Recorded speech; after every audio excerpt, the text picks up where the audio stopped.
Hey guys, welcome back. It's another episode and the end of the year, so I'm super excited. So thank you for tuning in. And before we start our episode, I just want to do a little commercial here. It's right now November, and I'm open for story submission again. So I put the link in the episode note.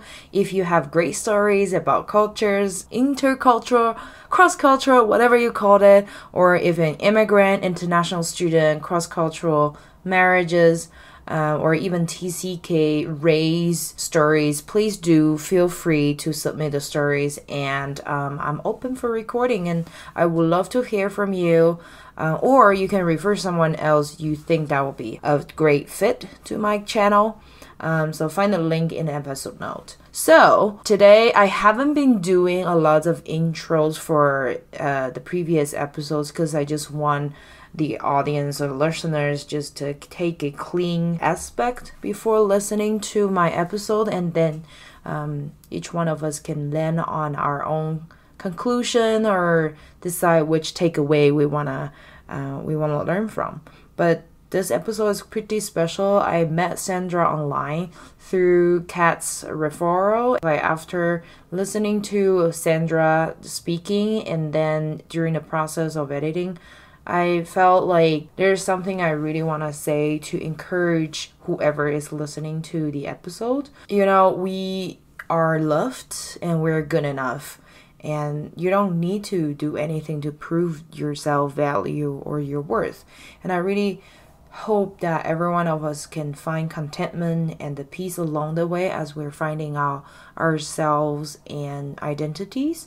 So, and I'm also here. I just want to be an open resource to you. If you want to talk to me, please do reach out on social media or email about this kind of issue. So let's get started. Welcome to Chai with Ping. This is Ping Robert. In this podcast, I cover immigrant stories, cross-cultural experiences, and minority issues. Join me with a cup of chai and take a listen. Are any questions? I don't think so. Let's do this. I'm super excited. I've always wanted to be a podcast. That's why I have this fancy mic, because I started a podcast during quarantine and then I didn't finish. So Okay. We'll talk about it. Okay. Yes. Hi, welcome back to Chai with Ping. My name is Ping, and thank you so much for tuning in for another new episode. If you haven't subscribed, please do hit that subscribe or follow button, because this is where you can get notification for your new episodes. And you can also find me on Facebook or Instagram. You can also shoot me an email by chaiwithping@gmail.com. I would love to hear your feedback, or you can share with friends. I will be really grateful if you do that. Today, I have a special guest that we have never met before this recording. And then she was referred by Kat, who is the previous guest. I will put a link below in the episode note. So they're friends. And then she said that she can share a little bit about diversity, minorities, and mental health issues. And then so I'm just gonna give a little introduction for her, and then she can catch up with that. So she's now a diversity advocate in higher education, which is like my field as well. So I'm super happy. So let's welcome Sandra. Hi. Why are you laughing here today? I'm laughing because you're so peppy, and I'm like, oh my gosh, I want to be that hyped. Thank you. Well, thank you. That was a great introduction. Thank you. So, like I said, I've never met you, Sandra, and then this is our first time meeting. And we talked briefly in an email, but can you just introduce yourself a little bit and share some of your background with us? Yes, absolutely. So, like you said, my name is Sandra Addo. My formal title is Administrator for Diversity, and I also do some graduate student recruitment over at Texas Tech University. So I'm over in Lubbock, Texas, and Lubbock, America. It was funny because 8 years ago was when I moved. 8 years ago yesterday is when I moved out to Lubbock, but I'm originally from the Dallas area. And so I guess I'm 26 years old now, but over about 28, 29 years ago, my parents moved over here from Ghana. So I'm a first generation American, so first generation college kid, first generation, pretty much everything. And the last couple years, I've really taken some time to see how that impacted me as a person, and not necessarily in a bad way. Obviously, there's bad things about it. But there's a lot of really good things that I've really gotten to explore since I am the child of immigrants. And I've loved it so much. Just getting to explore the culture, getting to explore the history and what everything's all about. It's been such a blessing. But like I said, I moved to Lubbock here 8 years ago. I got my undergraduate degree in marketing, and then I got a master's in strategic communication. My first job was in admissions, and I was a recruiter, but I just had this passion for diversity, and I didn't know what to do with it. So it's nice that my coworker, who's one of my good friends, she actually came to me, and she's like, "Hey, we have a new job position. Are you interested?" And I was like, 100%, let's go. And it's been so good. In this role, I'm actually getting to create a 5-year strategic diversity plan for the whole college. And I have a committee and everything, and it's so super fancy, and I love it with my entire heart. So I'm really excited about what's going to get to happen and get to talk to you about mental health and how important that is, especially to me and just everybody. So yeah. Yeah, that's awesome. And then it's like, it seems like you're doing so many different things. You're not wrong. So like I said, I was a student twice. So I did my undergraduate, then I did my master's. I did do my master's while I was working my first full-time job, which was also a job where I was a full-time recruiter. So I was traveling all over Texas, New Mexico, in the southern part of the United States, and just doing my master's online in between when I had time. And then I finished that, came to my new job, like I said, that I am now. I started becoming a CrossFit coach at my CrossFit gym. So it's something I do too.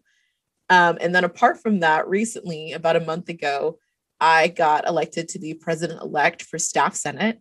So if you think about like student government association, like they have in college or they have in high school, think about that like on a staff level. So there's about 6,000 staff members on campus, and there's an advocate between them and higher ed or higher administration. And so that's my job too, to do that. So I like to stay busy with all my free time, and then just, I have all the time in the world. I also like to travel pretty much every weekend because that's just what I do. Okay. Whoa. Okay. But right off the bat, I want to ask you, because I realize there's a lot of different terms in the US. And then I have several friends who are from different African countries. And then I realize a term they would like to be called is Black. They said that they're Black. But I realize in the US, people probably like, do you guys prefer to be called African American or Black? That's like a 101 question, right? No, it's okay. Again, like I said, in the last couple of years, as I've been becoming more and more familiar with my background and what that means to me, I've gotten to know a lot more about like what that means. And so for me, I mean, you can call me pretty much anything, and I'm like, okay, that's cool. But where I think there's a difference is because there are Black Americans and then there are African Americans. Yes. So just because you're Black doesn't necessarily mean you're from Africa. Because you could be from Jamaica, you could be from one of the islands, you could be from pretty much anywhere and be a Black American. The second group of people who I think could be considered Black Americans are anybody whose heritage has been so stripped away from them that they don't know where they're from. Yeah. And so maybe their family was a slave from Africa, long time ago, but they don't know that. And so they're just Black Americans. And then alternatively, obviously, I know exactly where my parents are from. They still go and visit Africa, Ghana specifically, regularly. We have a house there. And so I know based off all that I am African American because my roots are directly tied to Africa. Okay. So if you had to pick one in general, I think Black Americans is probably going to be encompassing to everyone. Yeah. But obviously I don't know the answer that everybody wants to be called there. So I should probably check with them before I start always check with someone, I think is the best way to say it.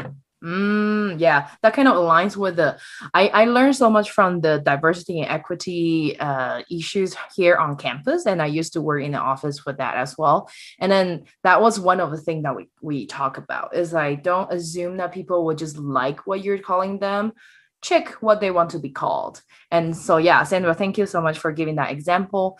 I am interested about, because you're the first generation. Well, wait, are you the first generation immigrant here, or are you the second? Yes. So my parents were born and raised in Ghana. Okay. And until I was born, so my mother became pregnant with me and then moved to America. So I would be born an American citizen. Okay. And then they worked on their citizenship. So I was the first one in my family born here in America. Got it. And then if I had children, obviously they would be second generation and so on and so on. Okay, got it. So is it just your parents moved here? Grandparents? So my parents moved here when I was in 4th grade. My mom's mom, so my grandma, she moved in with us. And then it was just us for a long time. I have 3 siblings and 2 parents. So there was 7 of us for a long time. And then about 2 years ago, my mom's brother came over. And I think more of them would have, but realistically, and as you guys probably could assume, Ghana is not a super rich country. It's not, super crazy poor by any means. They have colleges and universities and shopping centers, but it's super expensive to get here. Yeah. And so only a couple of them have ever made it over. I've never met anyone in my dad's family. None of them could ever afford to do it. But this past summer we were supposed to go and visit them, but then, COVID hit and we couldn't do that. Yeah. And then this summer thing just came up and it was still kind of crazy. So next summer we're hoping to go back, because there's still a lot of family members who I haven't gotten to meet. And I think a lot of parts of my history that I don't really know because I don't know them as well. Got it. Wow. Okay.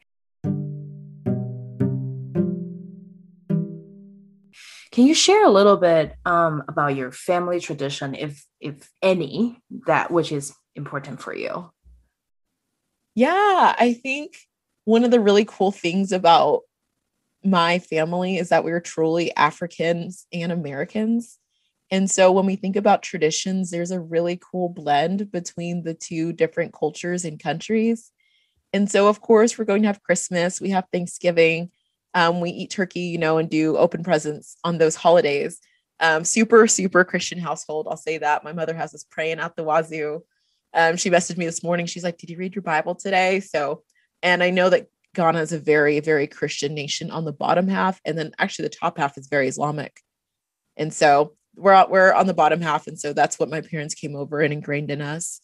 But if you ever go to my parents' house, I tell people this all the time. I'm like, if you can come visit, but just know it doesn't look like a lot of American households, because the meals my parents cook, and when my grandma came over, she still doesn't use a washing machine. She's been here since 2004. She'll hand wash her clothes.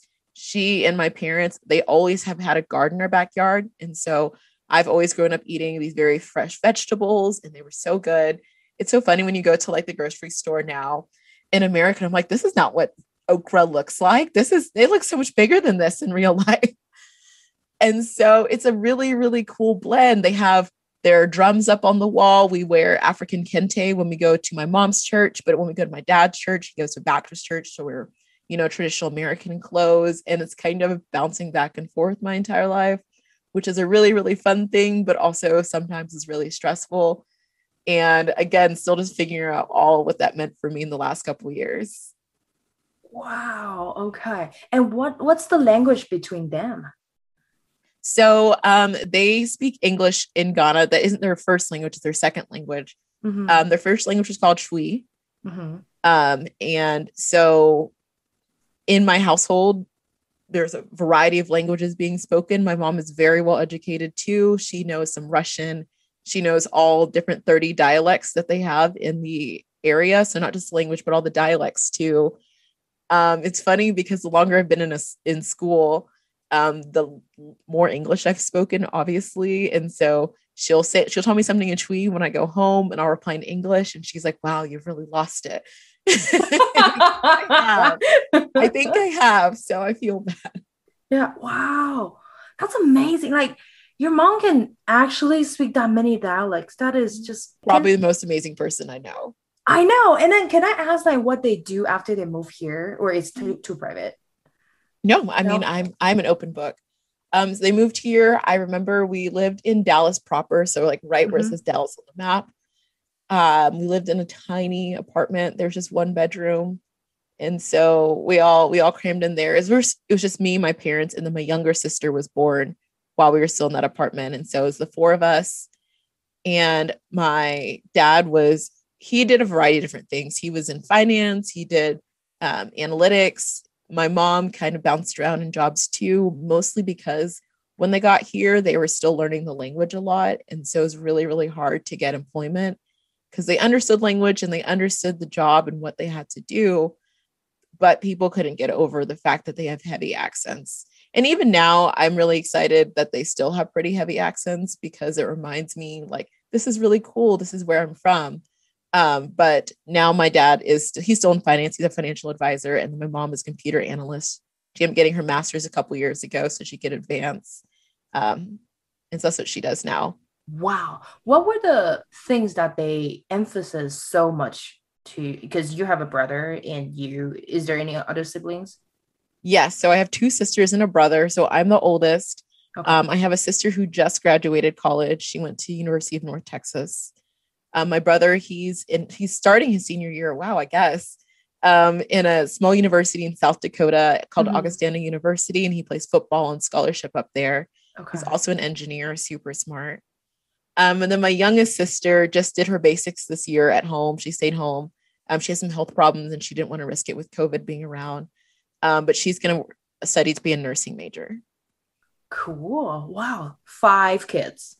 4 kids. 4 kids. Okay. Yeah. I was like, Okay, cool. What are the things that you already mentioned that your mom is so like, emphasizing on you reading the Bible? Like, what are the other things they always keep you guys on the toes for? For sure. Like I said, religion is so important. We pray a lot. We keep that real nice and close. My mom is the epitome of, a Pentecostal speaking in tongues kind of woman. Love her. So that was one thing, obviously, that was very important to us. Another thing was the concept of working twice as hard to get half as much, because not only were we Black, but we were also immigrants. And so there was a language barrier. I mean, the name that I was given at birth and the name that I went by when I was younger is Mamesoa. And it just means born on Monday. It's my grandma's name too. And that's what I knew for the first couple of years. And then when I went to school, it was like, oh no, it's actually Sandra. That's American. That's what you need to do. And my mom was like, it's important that you understand English. It's important that you dress well. It's important that you never look, unkept or whatever. And she still hounds me on that today, especially because I've always been very casual as a person. I mean, I'm the first person to admit today I went to work and I didn't wear makeup because I forgot to. And so I know she wouldn't appreciate anything like that. Yeah. Oh, okay. So apparently like appearance is pretty important for them. Oh, wow. Because it was always, you needed to look like you belonged where you were. And that was hard. Oh, that's still pretty hard for me sometimes, is thinking that I have to look like I deserve to be where I am instead of just earning my spot and being there because I'm supposed to be. Yeah. And then it kind of like it was from the root of yourself and that. Wow, because like when you're saying that you should expect that you work twice as hard but receive like half of that, how do you feel about that?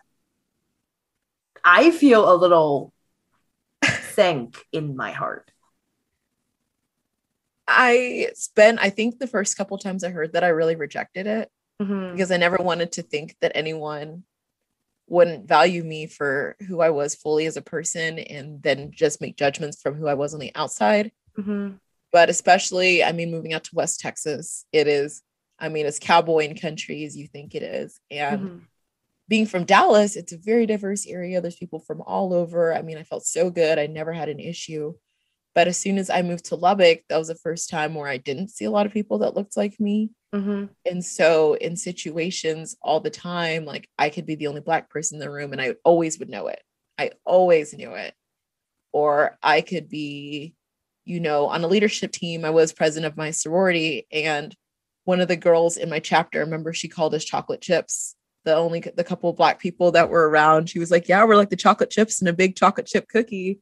Because we're there and you see us, but it's not very, like, we're just not very prominent overall. Yeah. And so I have had a lot of luck and I've been really successful in who I am, but I have I think the reason I do so many things all at once is because I am still at the root of it, desperately trying to make sure that I feel like I have earned the spot and where I am. So that's hard sometimes. I'll admit that. Ooh, okay. Since we're already talking about your racial identity and that's just I felt that too. Being Asian here is a very white state, and yeah, I still don't feel very comfortable walking into a room which all the white people were there. I kind of avoid that as well. But then I'm also like, hey, should I push myself to outside of my comfort zone? But seriously, I know that I'm not gonna fit in, or the conversation will always be around. When did you come? And where did you come from? Or it's like, yeah, your English is so good. I don't And know. it's like, do you embrace that or do you avoid that? Like, what is it that you're supposed to be doing? I never know the answer to that. I don't either. It's and then usually it's the same questions when we first meet some other people. And I felt like their intentions are very friendly or kind, but it also kind of put me into a box, which is not on. I don't think I am only in that box. There's so many other things that I do. So I don't know. But like this is great. Awesome. Awesome. I love our conversation. So you already talked about your being Black, and then can you share a moment that you don't feel comfortable because of your racial identity? Oh man, where do I start? Start from your heart. Let me tell you about some trauma. Okay, let's do that. So we're gonna start from the beginning. Okay. When I was younger, I remember, because I just don't know. I remember these dreams super vividly. Would remember going to sleep and dreaming about what would happen if I just woke up white and how much better my life would be. Because I could find hair products easier. Yeah. And I would fit in at school. Whenever we were at that small apartment, I was going to this little private school right next door, because we didn't have cars or ways to get around. And so they accepted us for free. And so we were able to walk there and go back every single day. And I mean, private school in Dallas is a whole adventure, as you can imagine. And so it was nice because we did have uniforms. So I didn't have to worry about not having the right clothes. But at the same time, I mean, it wasn't a private school for poor kids. And so I just remember like the same dream over and over, just woke up and wish I was white. I had this little afro when I was younger, which is so cute now. I think it is so cute. But I didn't like it when I was younger. And there's still times where I find that it's hard to take care of. And not really that it's hard to take care of. It's just that it's really hard to find products that are around that I don't have to go out of my way to get in order to take care of my body and how it looks exactly the way it is. And so as I got a little bit older, when I was in junior high, I had a more diverse friend group. And so I was more comfortable with where I was and my surroundings, and high school was pretty good about that too. When I came to Lubbock, I've mentioned a couple times before, was the first time in Texas Tech. I mean, the population of African-American and Black people is under 5%, I think, on our campus of 40,000 students. And so beyond, being afraid that I was on my own for the first time and, all the stuff that comes with going away to college, I was just lonely because I couldn't figure out who I could go to with questions about my hair or things. I can't remember all the things I had to, but it was the first time I was really, really alone. And so in Lubbock was the first time that I had been called out by just random strangers who I didn't know by mean words used to describe my race or stereotypes that people had. And I know as sucky as for me as a woman, I mean, I know that my brother has his own unique experiences as a Black man in South Dakota. And my mom makes us be super careful. She's like, make sure your car registration is good and none of your taillights are out and have no reason to ever get pulled over, because you don't ever want to go into a situation where you're stuck on the side of the road or you have to rely on, someone else to have to come take care of you or worry about a cop situation because you don't know how that's going to end up for you. And I mean, we're all good kids. I know, bragging on ourselves, we're all super good kids, all good grades in school. But at the end of the day, I can't outwork how I look. And so I remember this one time, like I said, I dressed pretty homely all the time because I just am more comfortable that way. And I was with a friend and we went to, I think, Sephora or whatever makeup store, which I don't go to because I don't wear a lot of makeup. And I was just following her around because I was just following her around. And the employee came to ask me like what I was doing and if I was buying anything. And I was like, no, I'm just following around this friend. I have no interest. And she goes back and I turn around and I see her pointing at me with some of the other employees. And she comes back again and she is like, if you're not going to buy anything, you need to get out of the store, which there was a ton of people in the store who were not buying anything. It wasn't that big. I could see all four corners from where I was standing. And I was so mad. I was like, this is not fair because you don't know anything about me, but now you're making assumptions on me based off of your preconceived notions of me not buying anything. And it wasn't because I couldn't afford it. It wasn't because, I'm a bad person. I just don't wear makeup. And I wasn't holding the spot of another customer. People were flowing in by the hour. And I think that was the first time where I noticed a big situation where something like that happened. I know in the past year that there was a rise in racial equality movements. I know last May, a lot of things happened, especially with the Black Lives Matter movement going, and people have a ton of opinions on that. I know you can talk about the Black Lives Matter Corporation versus the movement and which one is good and which one is bad. But most importantly, I think it brought to the forefront a conversation that a lot of people weren't ready to have and didn't want to have. And so one of the best things I'll say that came out of it is my circle of friends who are here in Lubbock asked me questions and we talked through things and we had conversations. And oh my gosh, I feel like I'm getting emotional right now. It was so good. Like they were like, I've never gotten to experience, talking about these things and hearing about what it's hearing about what it's like on the other side. I don't know why I'm crying. That's so silly. And I loved it and it was so good. But on the opposite side, I mean, there was this one situation and I was working from home. So I didn't have to leave my house very often because I worked from home and I lived there, obviously. Where this guy saw me on the side of the road and I pulled in front of him as he was merging lanes. And then I pulled back to my lane to get out of his way. And he was switching over at the same time. So it probably looked like I was cutting him off, but I was realistically like, I had to get out of his way. I was trying. And the third time it happened, we just switched lanes at the same time again. He got really mad and he pulled all the way around and got to really close to my car and he ended up ramming me from behind. Not really hard, but hard enough where I just felt like myself jerk forward. And I was like, okay, well, that's not great. He's crashed into me. So I went up to the next light and I was going to pull over here in a little bit. And he came up to me to my side and he rolled down his window and he called me, a dirty N-word. He told me to get out of this town and that people like me shouldn't be around here. And that was probably the peak of bad behavior for people who I didn't know.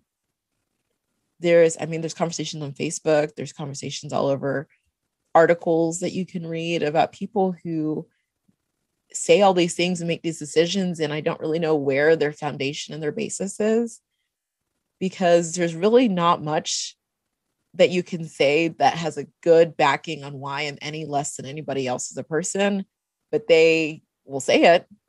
And they'll say that we're evil and we're crazy. Oh, I've been called an angry Black lady. And I've had to control my anger so many times because I never want that stereotype. But like for last year, I was an angry Black woman. I was, because this was injustice and this wasn't fair. And I was stuck between wanting to speak up for it and trying to take care of my own mental health and my own well-being. And so 2020, for that reason, was not a great year for me. And even now, I'm just slowly coming out of that, still juggling all the responsibilities and work that I told you about. And so it's really, really been an interesting turn of events the last couple of years. I'll say that for sure. Do you feel like there are so many incidents happening to you and then you have no control over it? So last year you were talking about it and then now you're becoming emotional because finally there was a chance for you to actually talk about it. Yeah, I think so. I I mean, most of the start of 2021 was just a lot of processing Mm-hmm. what the heck happened last year Yeah. and what I was going to do about it. I knew for the first couple months I couldn't do anything. I just needed time to be away and to take a break.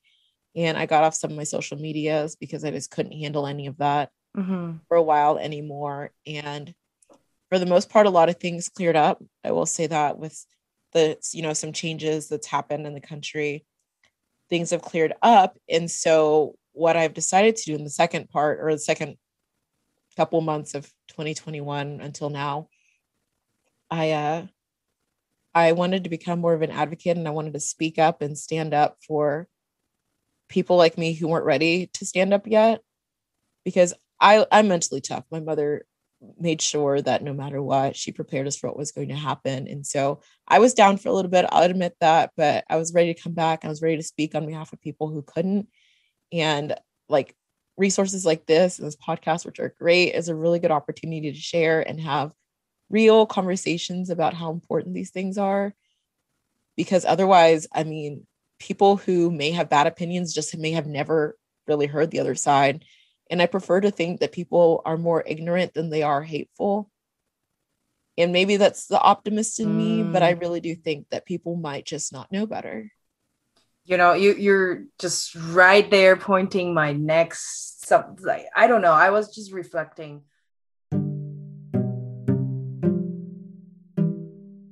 I feel like a lot of people really don't understand that racial differences. So that's why like they are really kind. They really want to, or show their kindness, but you said it. It's like some people are ignorant and they don't have the means to learn more, or they don't even know that they can learn more about this kind of things. How do you respond to those people? At this point, it gets a little bit harder for me because I can't be the one to educate every single person on every single issue.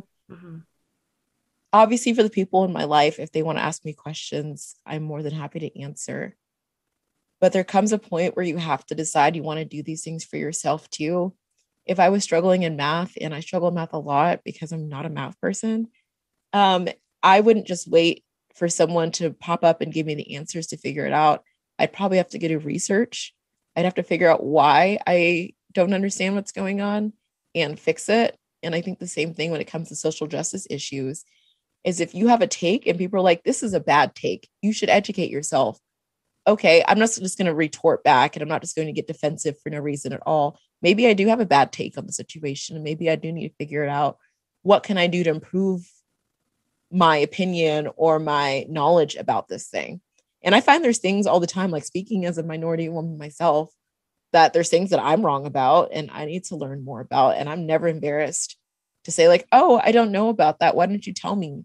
I mean, I would say I know a lot about Black struggles, but I don't know if I know a lot about Asian struggles or if I know a lot about Pacific Islander and Native American struggles. And those are all unique. I mean, Native American women have some of the highest rates of kidnapping in the entire United States. And so people with two or more races have the highest rate of mental health issues because not only are they balancing, their culture of one side, they have another whole race, ethnicity, identity that's in them, that's part of them, that they're trying to balance out. Which side are we more? Which side are we less? Which side is better or worse? And so I am happy to admit that I don't know everything. Yeah. How do you handle these things like in your mental health? Because it feels like a lot of stress and anger or even bitterness, right? Because it's just like things are happening to you, but you didn't ask for it. It's funny you asked that. One of my coworkers at work right now, she's doing her doctoral thesis on acculturation stress. And so she and I have lots of good conversations about this all the time. And she has a degree in counseling. And so, of course, mental health has a very big part of it because in the situation, you have to acknowledge that in society, not only are the demons that I'm fighting have to do with outside society, but there's things within our own household, my own culture that make situations harder on me. And thinking like I'll go back all the way to when I was younger and living at home. Some of the, like I said, there's a lot of really great African traditions that I love, and the food and the music is so fun. But then there's things I never understood, like using your left hand is super disrespectful in Ghanaian culture. And so when I grab something with my left hand, or my mom needs something and I hand it to her with my left hand, she won't take it. And she'll tell me that I'm being super disrespectful to her. And so there's times where I am focused trying to figure out how to be this good African girl at home in a culture that I'm not removed from, but especially since I haven't lived at home in almost 10 years, balance that and be good, because that's exactly who my parents are. That's exactly who they always expect us to be. Balance also being an American culture, and then balance the two simultaneously and figuring out how to be a good person in that way. And so when it comes to stress and how to handle it and how to be good, one of the things that I always do first is figure out what I can manage or what I can change or what I can do for me. Because I can't control every single situation. I can't control the outside situations. I can't control what people think about me. I can control my reaction to all of it. And I always, always, always own my emotions. I know that sometimes I'm mad and I'm justifiably mad, and I'm allowed to be mad. What I do as a result of that anger may or may not be a good thing, but you're always allowed to be mad. You are absolutely allowed to be sad. You can be joyful when things go well. You can be sad when you feel that things are not going in the right direction. You should always feel whatever emotion is coming to you, because ignoring that is only going to add more stress to you. Secondly, I think what you should do is to make the situation better by always having people who are on your side. My family is great. We're close. We have group chats with my siblings and the girls and the boys and my brothers and my parents. And there's 15 different group chats, and we talk all the time. And I tell them about things that are hard for me, and I tell them about things that I'm feeling. But obviously I don't live at home. And so when I want to talk in person and no one's available, on Zoom or FaceTime or anything, you have to have that circle of people who you see regularly too. And so having that circle of people in my everyday life has been a game changer. I honestly don't think I would have survived 2020 without the girls and the guys who will surround me every single day and love me and care for me. And so that's step 3. And then that's step 2. And so step 3 is going to be decide what you can and will do about it. Because just because I do have a voice doesn't always mean that I'm ready to speak up about it. And that's okay. You don't owe anyone an explanation. You don't owe anyone, being better or being educating them or X, Y, and Z. But if you can and you're willing to, then I'm all about empowering women and men, minorities, even people who aren't in those minority groups, to speak up on behalf of those, minority groups, and figure out ways to empower them, to defend them from people who are attacking them or making them feel unsafe. And that's something that we can all do. Educate yourself, probably the one that umbrellas all of these, because in order to educate yourself, that's going to teach you that it's okay to feel emotions. It's going to remind you that it's okay to have a circle to go to. It's going to teach you the things that you should say and that you shouldn't say, when you should approach a situation, when you need to back off and just admit that maybe it's a lost cause in this person. And again, all this is stuff that I've learned recently. I've been Black for 26 and a half years, but only the last couple of years have I really learned what that means. And so I have loved every single moment of this adventure and this journey, and trying to figure out what exactly that looks like for my life and how I can empower other people. And whenever I think about talking to other people about it, I'm just so excited, because this is a journey for me, and it can be a journey for pretty much anyone else at all.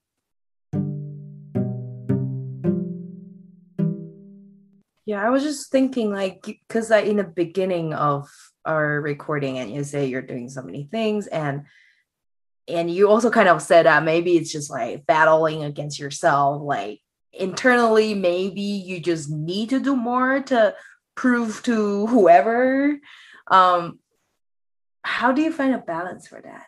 Yeah. So I mean, I'm type A and I'm an achiever. And if you take any personality test ever, you're like, oh, wow, Sandra, this all makes sense because this is exactly who you are. Mm. So, I mean, I can admit that not everything is me trying to overcompensate.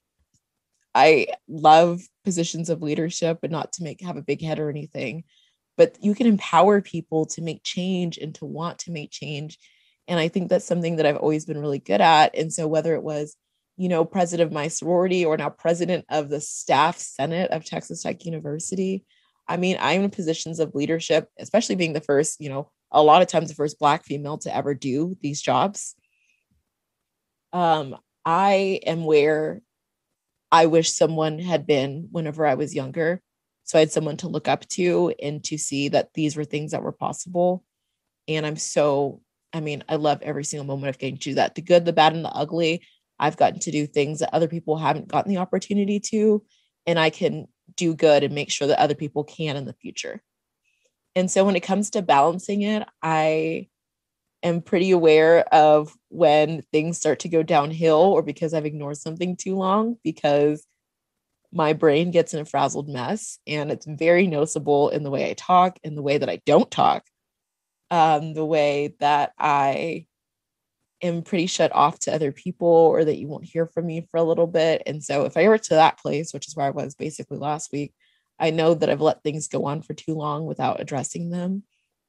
And so in the past week, I've really taken some time to sit back and reflect on what I needed to do that was best for me versus what I was doing because it was best for other people. And as a reminder in all of this, it's okay to pick yourself. It's okay that if you aren't having a day where you can be Superwoman, that's okay. Because if you allow yourself to reset and recharge, you can be Superwoman again. I saw this person on Facebook who was just spouting lies and saying dumb things all the time, but I was not in a place where I could have said anything without ruining my own mental health even further. And so I knew that was a moment I had to step back and I had to not do it. I know there's situations at work where I want to join another committee or I want to do X, Y, and Z, and I can't do it because I don't have time or I don't have the mental energy or the mental capacity to be in that situation. And you can say no.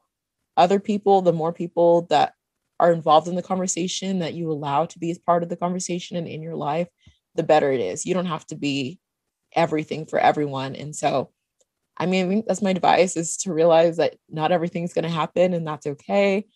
Because at the end of the day, you're just a person. We're all just human here trying to figure out this life with other humans. Yeah. Wow. You kind of already, you stole my question because my question was like, what would you say to your younger self, right? Because there would be something that your parents would do, but you might not do the same, or you might keep the same thing. But what would you, so when you turn back, what would you say to your younger self, that little Sandra? To little Sandra, I would tell her, I guess, one, that I'm so sad that she wasn't proud of who she was when she was younger and she spent so much time trying to change it. And I would tell her that she is really, really going to be a rock star one day, but she has to go through these hard moments, and she has to have the realization later on in life that who she is amazing, and who she is for a reason. And that gives her her own platform. And for other girls out there, even if they're, older, my age, whatever, who might still be feeling that same way I felt when I was younger, it's not too late to take on a new perspective and to think that who you are and your identity is actually your superpower and not your kryptonite and not your downfall. Always take advantage of who you are, because we can't change that. We might as well own it, right? Yeah. Wow. Powerful. And I love your stories. It's very heartfelt and very personal, and it's not everyone can do that. You're so brave to share with us. Thank you. Yeah. And then I don't know, it's just every time that you have to face that kind of emotional challenges and all that, it's not easy. And I just want to let you know that I appreciate that. It's not super comfortable talking about the things that you just talked about, but I learned so much from you and from your stories. And wow. Anything before anything you want to say before we end? I mean, you guys have my social media. I'm happy to come and chat again. Obviously, I'm a talker, so I could talk forever. But let's have a conversation. Let's make this more of a thing that happens regularly, because the only way that it becomes a normal is if we make it a normal. Right? That's right. So that's what I'll leave you guys with. Yeah. You can find Sandra on Facebook at Sandra Addo. So it's Sandra Addo, but on Twitter is Sandra Oaddo. And on Instagram, name starts with an O, so that's where it is. Yeah. And then on Instagram is the same as Facebook, so Sandra Addo as well. So I'll put everything in the episode note. And thank you so much for coming to the show, Sandra. This was so fun. I had a blast. I was like, oh, surely I'm not going to take all 40 minutes, but here I am. Thank you. Absolutely. Thank you.